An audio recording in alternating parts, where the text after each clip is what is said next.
ठाण्यातील नौपाडा परिसरात बस थांबा गेला चोरीला। ठाण्यातील नौपाडा परिसरात आईस फॅक्टरी परिसरातील ठाणे परिवहन बस सेवेचा बस थांबा चोरीला गेल्याचा धक्कादायक प्रकार घडला आहे। ठाणे परिवहन सेवा ठाणे शहरात नागरिकांना महत्त्वाची अशी बस सेवा देत असतात। अशातच नौपाडा परिसरातील आईस फॅक्टरी परिसरात असलेला बस थांबा रात्री चोरीला गेल्याची धक्कादायक घटना घडली आहे। परिसरातील सुजाण नागरिक या घटनेनंतर आक्रमक झाले आहेत। नौपाडा परिसरातील 50 वर्ष असा जुना हा बस थांबा असून नागरिक याचा मोठ्या संख्येने याचा वापर करतात।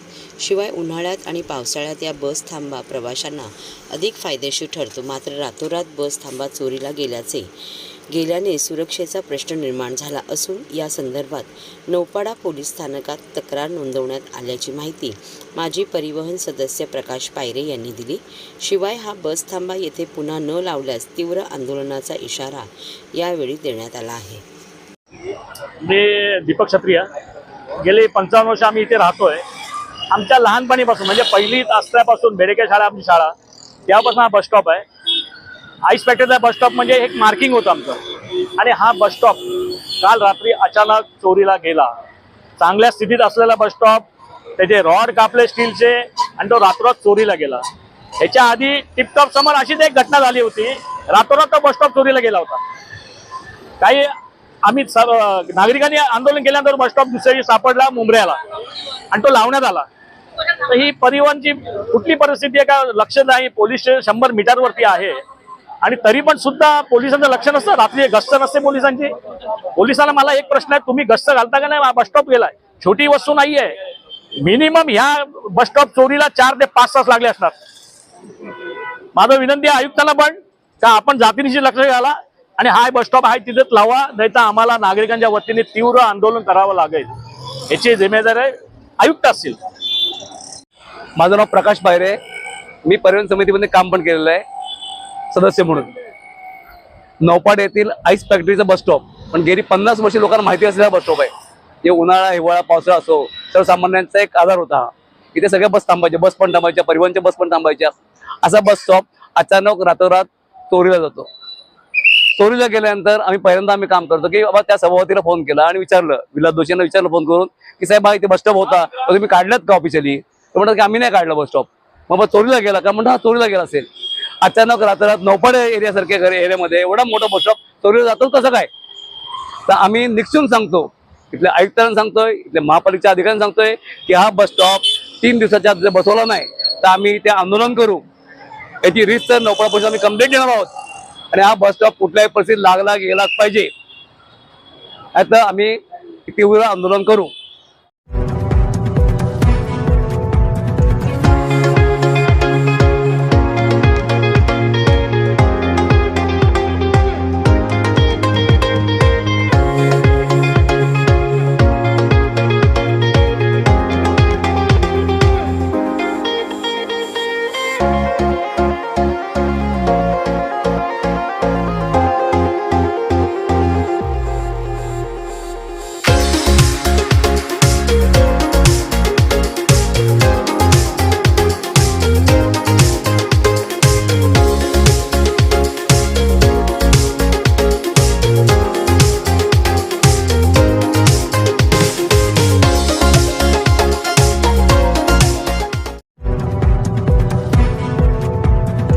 सर्व नागरिकांना आवाहन करण्यात येत आहे की सध्या डासांमार्फत पसरणाऱ्या डेंग्यू या आजाराचा प्रसार रोखण्यासाठी प्रत्येकाने पुढीलप्रमाणे कार्यवाही करावी। डेंग्यू आजार एडिस इजिप्ती हा डास चावल्याने होतो। या डासांची पैदास साचलेल्या किंवा साचवलेल्या स्वच्छ पाण्यामध्ये होते। 8 दिवसांपेक्षा जास्त दिवस पाणी उघडे व साचून राहिल्यास त्यात डास अंडी घालतात। अंड्यांच्या अळ्या तयार होऊन पुढे डास तयार होतात। यासाठी आपल्या घरातील पाणी साठे उदाहरणार्थ बॅरल्स, पिंपे, टाक्या, हौद, रांजणे इत्यादी दर आठवड्याला रिकामे करून घासून पुसून कोरडे करून पुन्हा भरावे। 1 दिवस कोरडा दिवस म्हणून पाळावा। पाणी साठ्यांना घट्ट झाकणे बसवावीत किंवा जुनी साडी, चादर, धोतर यांनी बांधून झाकून ठेवावीत, म्हणजे डास त्यात जाऊन अंडी घालणार नाहीत। घराच्या गच्चीवर आजूबाजूला अंगणात कोठेही पाणी साचू देऊ नये. भंगार सामान उघड्यावर टाकू नये. उदाहरणार्थ टायर्स, प्लास्टिक सामान, कुंड्या, टाकाऊ वस्तू इत्यादी. अशा सामानात पावसाचे पाणी साठून त्यात डेंग्यूच्या डासांची पैदास होते. घरातील कूलर्स, फ्रीजच्या पाठीमागील ट्रे हे देखील वेळोवेळी कोरडे करावेत. लक्षात ठेवा, नुसत्या फवारणीने डास घनता कमी होत नाही, तर त्यासाठी डास पैदास ठिकाणे नष्ट करणे ही आपल्या सर्वांची जबाबदारी आहे. कोणताही ताप अंगावर न काढता जवळच्या शासकीय रुग्णालयात मोफत औषधोपचार घ्या. अशा प्रकारे नागरिकांनी सहकार्य केल्यास डेंग्यूचा प्रसार रोखणे सहज शक्य आहे.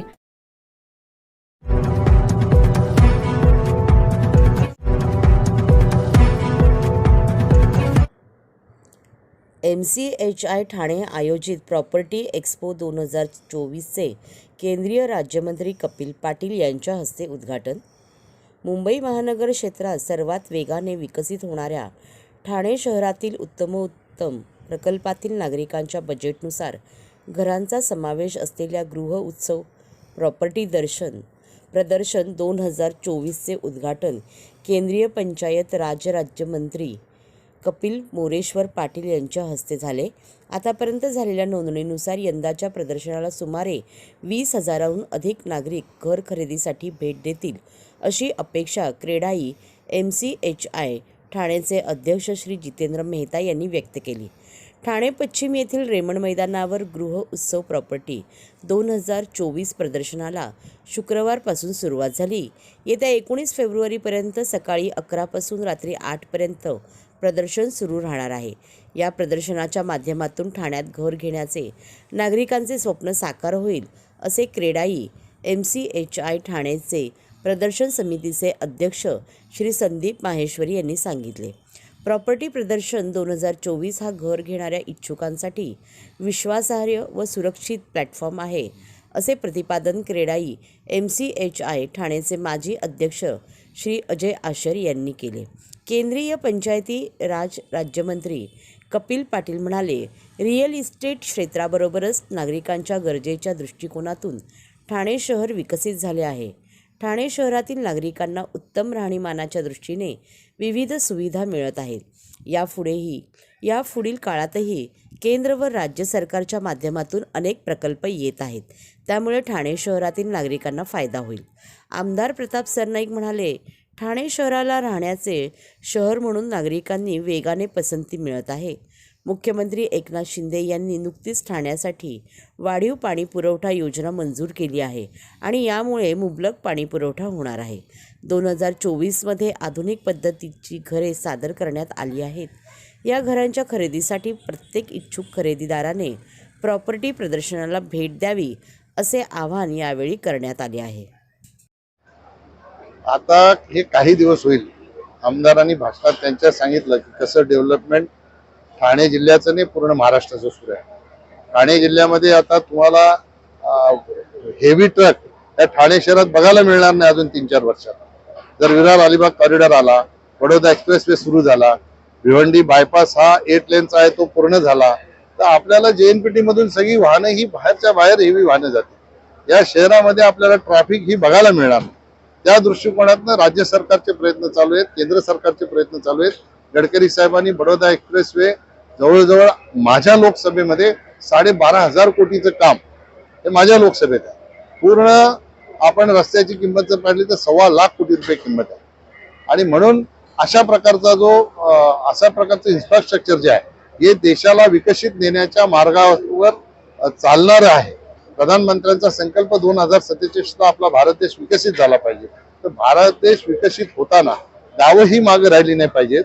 पण गावाचा विकास होताना हे इन्फ्रास्ट्रक्चर गावापर्यंत कसं पोहोचेल याच्यासाठीही राज्य सरकार केंद्र सरकार दोन्ही मिळून प्रयत्न करत आहेत. म्हणून ही काय वाहतूक कोंडीबिंडी आपण सांगता ही थोड्या दिवसाचे काम सुरू आहे. जनतेला जो त्रास होतो तो आम्ही समजू शकतो. थोड्या दिवसाची ही थोड्या दिवस सहनशक्ती जर ठेवली जनतेने तर निश्चितपणाने पुढचा प्रवास हा सुखकर होणार. प्रोजेक्ट जर प्लान टाकले तर तुमचा कचरा शहराच्या बाहेर जाणार नाही, तुमच्या तिथल्या तिथेच त्या कचऱ्याची विल्हेवाट लागेल. चांगला दिवस आहे. होम उत्सव जो मी बनलेला आहे 22 जानेवारी नंतर जो देशामध्ये उत्सवचं वातावरण आहे ते वातावरणाला कंटिन्यू करण्यासाठी आम्ही हे गृह प्रदर्शनला होम उत्सव दिलेला आहे. त्याच्या 21वा एडिशन आहे, 21वा प्रदर्शन आहे. तो त्याच्यामध्ये आम्ही सगळा नागरिकांना म्हणजे मुंबईकर, ठाणेकर या एमएमआरडीसी मध्ये सगळ्याला आवाहन करतो की 4 दिवसचा मेळा आहे. त्याच्या एक रूपसाठी तुम्हाला काफी मतलब चांगले घर बघायला भेटणार, चांगले लोन ऑपॉर्च्युनिटी बघणार, ऑप्शन बघणार. तर तुम्ही नक्की या 4 दिवसामध्ये. त्याचं चांगलं उद्घाटन आज आपले माननीय केंद्रीय मंत्री कपिल पाटिल साहबच्या हाताने झालेलं आहे. हमारे सरनायक साहब भी हाजिर थे, एडिशनल कमिश्नर सर मालवी साहब भी थे. तो मुझे बहुत खुशी हो रही है. आणि त्याच्यात चांगलं आहे की माननीय मुख्यमंत्री साहेबांनी सांगितलेलं आहे रविवारी ते येणार आहे. रविवारी आम्ही एक मोठा कार्यक्रम ठेवलेला आहे, हाऊसिंग कॉम्पिटिशन, हाऊसिंग सोसायटीचे कॉम्पिटिशन. त्याच्यामध्ये चांगला जबरदस्त आणि गुड क्लिननेस सोसायटीमध्ये आम्ही प्राइज देणार आहे. रोख प्राइज आहे आणि ट्रॉफी आहे. तो ते टायमाने आम्ही रिडेव्हलपमेंटसाठी सेमिनार पण आहे. तो सगळ्यांना हे लाभ घ्यावा अशी विनंती. ठाण्यातल्या किती डेव्हलपर्स यामध्ये ठाण्याच्या 50 डेव्हलपरनी 100 पेक्षा जास्त प्रोजेक्ट इथे डिस्प्ले केलेला आहे. सगळे मोठे डेव्हलपर आहे, इनामदारी आहे, ओबेरॉय आहे, विहंग आहे, रुस्तमजी आहे, रेमन आहे, सगळे डेव्हलपर आहे. लहान ते पासून मोठे सगळे डेव्हलपरनी पाठ केलेले आहे. आम्ही ते आवाहन करतो की 4 दिवस मध्ये तुम्ही नक्की या. शनी रवी सोमवारी पण एक शिवाजी जयंती सुट्टी आहे, त्याचा लाभ घ्या आणि तिथे व्हिजिट करा. सर कशा प्रकारे लोकांनी इथपर्यंत यावं, बाहेर येणार आहे? याच्यामध्ये तुम्हाला 2 आहे की ठाण्यामध्ये काय घडलेलं आहे लास्ट इयर मध्ये आणि काय घडणार आहे ते सगळ्याची माहिती इथे तुम्हाला भेटणार. स्टेम ड्युटीची एमनेस्टी स्कीमचा पण आम्ही स्टॉल ठेवलेला आहे. त्याच्या पण कोणाला लाभ घ्यायचा असेल तर ते घेऊ शकतो. एमएमआरडीच्या काही प्रकल्प येणार आहे त्यांचा आम्ही डिस्प्ले केलेला आहे. तर you will get everything, every knowledge about Thane here. ठाण्याच्या बाहेर येणाऱ्या लोकांनी इथे कसं पोहोचायचं? तिला आपण आनंद थिएटर पासून फ्री पिकअप ठेवलेला आहे. बाकी आम्ही सगळ्या QR कोड मध्ये डायरेक्शन आहे. पोखरण हायवे ते एकदम नजीक आहे. तर तुम्ही पोखरण रोड 1 मध्ये आला तो रेमन कंपनी एकदम फेमस आहे, एकदम वरचा जुनी आहे. तर तुम्ही नक्की इथे पोहोचू शकता.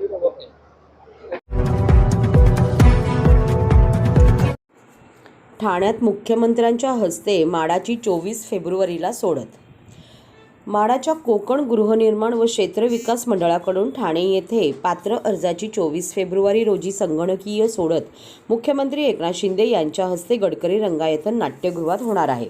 सोडतीत सहभाग घेतलेल्या अर्जदारांची संख्या लक्षात घेता मंडळातर्फे व्यापक नियोजन करण्यात आले आहे. तसेच अर्जदारांना सोयीस्कररित्या निकाल पाहता येण्यासाठी सभागृहाच्या आवारात आणि सभागृहात LED स्क्रीन लावण्यात येणार आहे. ही सर्व प्रक्रिया अत्यंत सोपी व सुलभ असल्याने यंदाच्या वर्षी सोडतीला उत्स्फूर्त प्रतिसाद मिळाला. कोकण मंडळातर्फे जाहीर केलेली सोडत 5 घटकांमध्ये विभागण्यात आली. यामध्ये प्रधानमंत्री आवास योजनेच्या अंतर्गत 10,010 सदनिकांचा समावेश आहे. एकात्मिक गृहनिर्माण योजनेअंतर्गत 1,000 सदनिका, सर्वसमावेशक योजनेअंतर्गत 919 सदनिका, TV जर्नलिस्ट असोसिएशन यांच्यासाठी 67 सदनिका आहेत. प्रथम येणाऱ्यास प्रथम प्राधान्य योजनेअंतर्गत 2,278 सदनिका आणि यानुसारच इतर सर्व योजनांसाठी 20% प्रतीक्षा यादी ठेवण्याचा निर्णय मंडळाने ठेवला आहे. मंडळातर्फे ठाणे शहर व जिल्हा पालघर, रायगड येथील विविध गृहनिर्माण योजनेअंतर्गत उभारलेल्या तब्बल 5,311 सदनिकांच्या विक्रीसाठी असणार असून प्राप्त 25,078 पात्र अर्जांची संगणकीय सोडत शनिवारी जाहीर करण्यात येईल. या सोडतीसाठी आतापर्यंत एकूण 31,871 अर्ज प्राप्त झाले असून अनामत रकमेसह 25,078 अर्ज प्राप्त झाले आहेत. उपमुख्यमंत्री देवेंद्र फडणवीस व उपमुख्यमंत्री अजित पवार यांच्या प्रमुख उपस्थितीत काढण्यात येणाऱ्या या सोडतीला केंद्रीय पंचायत राज राज्यमंत्री कपिल पाटील, राज्याचे गृहनिर्माण मंत्री अतुल सावे, राज्य उत्पादन शुल्क मंत्री तथा ठाण्याचे पालकमंत्री शंभूराज देसाई, सार्वजनिक बांधकाम मंत्री रवींद्र चव्हाण आणि गृहनिर्माण विभागाच्या अतिरिक्त मुख्य सचिव वल्सा नायर सिंह आदी उपस्थित राहणार आहेत.